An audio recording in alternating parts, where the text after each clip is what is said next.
él tiene la palabra. Gracias. Hola, hola, buenos días. Es un placer estar, estar en esta reunión y muchas gracias por la invitación. A mí me temo que voy a ser la parte gafe o la parte triste de la investigación, porque más que de ciencia voy a hablar de economía, que desgraciadamente es muy importante a la hora de evaluar las terapias avanzadas. Al final, el doctor Enrique Rodríguez comentó un poco los desafíos que nos dan estas terapias, ¿no? Entonces, yo voy a hablar un poco sobre las perspectivas en el sistema sanitario, básicamente en el público, pero también en el privado, que son más o menos las mismas. Económicamente son extremadamente caras. Ya hemos comentado que son las terapias avanzadas y las terapias avanzadas, según nuestra legislación en Europa, son medicamentos. Medicamentos un poco diferentes, altamente innovadores, que se basan en células del propio paciente o de un donante, en células modificadas genéticamente o bien también en vectores virales capaces de modificar esas células, y luego finalmente las terapias avanzadas se basan en tejidos fabricados en el laboratorio, como podría ser la piel para los grandes quemados. Es decir, sería terapia celular, terapia génica e ingeniería tisular. Esos son los medicamentos de terapias avanzadas. Básicamente, el medicamento probablemente más famoso y más utilizado del mundo es la aspirina. Este medicamento tiene esta estructura, ácido acetilsalicílico, que es el principio activo. Aquí vemos diversas presentaciones de este fármaco convencional, que es un producto químico. En las terapias avanzadas, los principios activos son las propias células, los genes modificados o los tejidos fabricados en el laboratorio. Bien, si son un medicamento, hay que fabricar las terapias avanzadas como un medicamento y hay que probar su eficacia como un medicamento. Esto nos obliga a utilizar las normas de fabricación de medicamentos, es decir, las normas de correcta fabricación, que es un sistema de calidad muy exigente, costoso y que encarece el resultado final del producto, aunque aumenta la seguridad de su uso, y tendríamos que probar su eficacia, como se prueba la eficacia de los medicamentos, que ya se comentó anteriormente, mediante ensayos clínicos. Fabricación. Esta fotografía es la fábrica que tiene la multinacional Bayer en Asturias. En esta fábrica se produce el 100% del ácido acetilsalicílico que se consume en las aspirinas de todo el mundo. No se puede calcular cuántos millones de aspirinas se toman al día, pero son muchos. Es decir, que si el programa de calidad es costoso y la fabricación es cara y fabricamos millones de toneladas, el resultado final es que la aspirina es un producto extremadamente barato. Desgraciadamente, en las terapias avanzadas, muchas veces el lote que fabricamos es para un solo paciente, o a veces para 2 o 3, no mucho más. Entonces, esa fabricación costosa eleva el precio final de cualquier terapia avanzada. ¿Cómo se demuestra la eficacia de un medicamento y la seguridad? Ensayos clínicos en sus 4 fases, que básicamente se resumen en la primera fase. Se tratan voluntarios sanos sin grupo comparador y estudiamos las dosis crecientes. Aquí estudiamos la seguridad. En la fase 2 metemos voluntarios sanos y pacientes, establecemos margen de dosis y vemos qué es lo que sucede en el fármaco al introducirse en el organismo. Hablamos de seguridad y estudiamos la eficacia, pero la eficacia se hace en fase 3, gran número de pacientes con un control, un grupo de pacientes que toman el medicamento y un grupo de pacientes que toman una sustancia que no tiene ningún efecto, sin saber el paciente qué está tomando, si el medicamento o el placebo. Ahí es donde medimos la eficacia.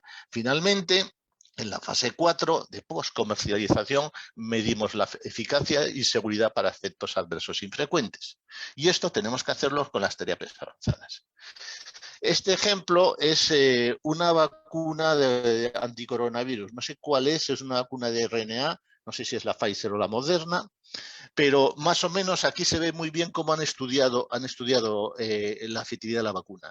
Pues han vacunado con placebo, es decir, con salino, a 14.000, a casi 15.000 personas, y otras 15.000 personas las han vacunado con la vacuna propiamente dicha. Y luego hay un seguimiento a 120 días y ven qué pacientes de los vacunados han cogido la enfermedad y estudian el grupo. Aquí se ve claramente que los pacientes vacunados, muy pocos de ellos se han infectado por coronavirus, mientras que los del grupo placebo tienen muchísima más cantidad de gente con coronavirus. Es decir, hay una efectividad probada y demostrada, pero esto se hace con 30.000 pacientes, que es extremadamente caro también. Desgraciadamente, pues cuando tenemos pacientes, 5 o 10 pacientes, estos estudios no son las pruebas de efectividad no son tan potentes como puede ser un estudio con 30.000 pacientes. Digamos que el tratamiento de una distrofia retiniana lo han hecho, creo que con 50 pacientes. Los turnos se probó con 50 pacientes, que es mucho, pero que no tiene la fortaleza que tiene una demostración de 30.000 casos. Entonces, ¿qué nos encontramos? Fármacos muy caros de producir, poca eficacia sobre efectividad. Entonces, los sistemas públicos de salud tienden a limitar su uso, a retrasar su uso, a darles muchas vueltas que muchas veces a los pacientes no lo logran entender, pero el resultado, pero la consecuencia es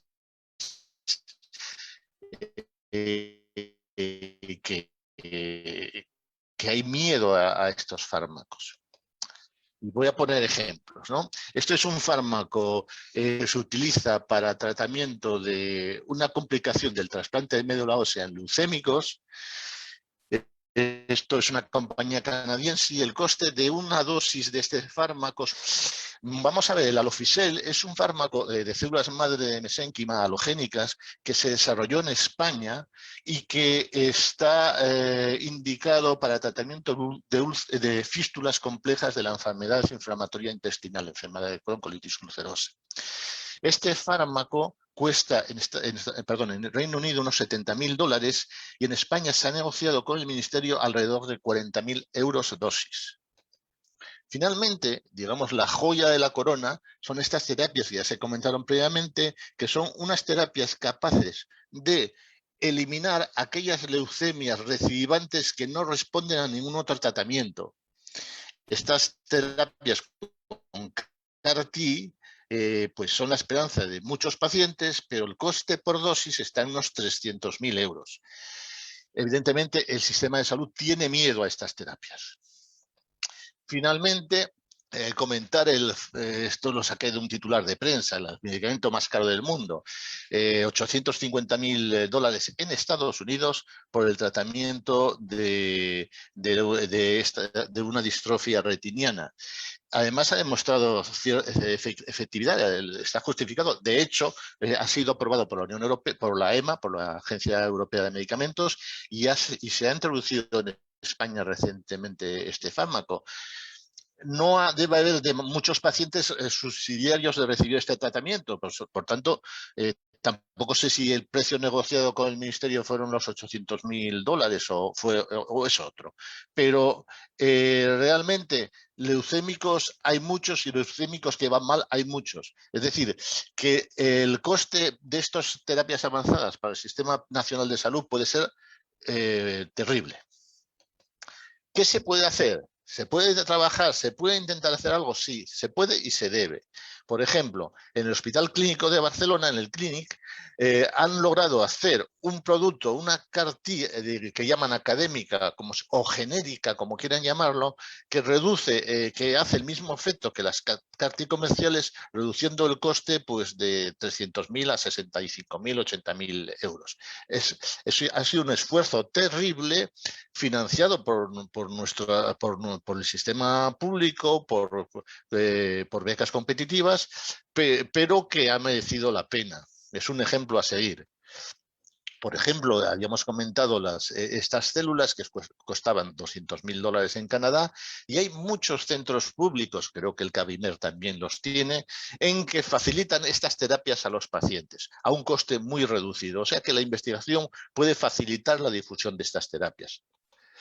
Nosotros en este campo trabajamos, tenemos un proyecto muy modesto que es reducir los costes mediante el diseño de nuevos laboratorios sencillos que requieran un bajo mantenimiento y que no requieran una instalación tan importante. Estamos diseñando mini salas blancas y buscamos procesos de automatismo. Esto es un proyecto financiado por la Comunidad Asturiana, en el Instituto Fernández Vega, y que pensamos que puede ser una alternativa para abaratar los costes de producción. De hecho, gracias a este inicio hemos conseguido una nueva financiación para hacer un nuevo modelo de fábrica para otras terapias, como puede ser la piel destinada a grandes quemados o enfermedades genéticas de la piel. Es decir, se puede hacer un esfuerzo para reducir estos costes, pero este esfuerzo debe venir potenciado por la financiación en proyectos de estas iniciativas. A mí me mandaron al final a hacer un resumen y unas conclusiones. Desgraciadamente tengo muy pocas conclusiones y tengo demasiadas preguntas. Las terapias avanzadas suponen alternativas para tratar enfermedades hoy incurables, pero el alto coste podría afectar de una forma radical a la financiación del sistema de salud. Tenemos un problema, debemos buscar soluciones, tenemos capacidad científica para buscarlo y tenemos también fuerza económica para desarrollarlo.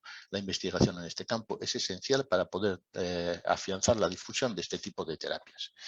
Y muchas gracias. Si hablé de poca ciencia y más economía, lo siento, pero creo que es importante apuntar esta parte de la problemática. Sí, muchas gracias al doctor Álvaro Meana, y coincido totalmente en que realmente la economía tiene mucho que decir. Tenemos que hablar también de economía de la salud, pero también hay que ver qué costes tienen estos momentos, tanto la discapacidad visual como la ceguera evitable, ambos componentes. Es decir, necesitaríamos realmente a un economista versado en hacienda pública que se pusiera a trabajar con nosotros, pero yo estoy convencido que entre los procesos de racionalización de los que habla el doctor Álvaro y también tener un conocimiento de los costes socioeconómicos que implica la discapacidad y la ceguera, yo creo que de ahí se podrían sacar conclusiones muy, muy interesantes.